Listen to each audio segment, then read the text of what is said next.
నీకు కట్టబెట్టడానికి కన్నీరు ఉందయ్యా చంద్రయ్య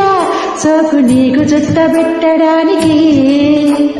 వన్నె పెంచుకుంటా నాకున్న వెచ్చుకుంటా నీ వన్నె పంచమంటూ నీ విన్నవించుకుంటా కన్నమ్మ మా అమ్మ కనకమ్మ నన్ను నీకు ఒప్పజెప్పడానికే కాదన్నా ఆ బ్రహ్మ ఓ బొమ్మ నిన్ను కట్టుకోక తప్పదందుకే మొగ్గ తుంచుకుంటా నాగిదించుకుంటా నీ జిగ్గు అంచు వెంట నా ముగ్గులేసుకుంటా కన్నారు మాయ కన్నయ్య నన్ను నీకు కట్టబెట్టడానికి కన్నమ్మ మా అమ్మ కనకమ్మ నన్ను నీకు ఒప్పజెప్పడానికే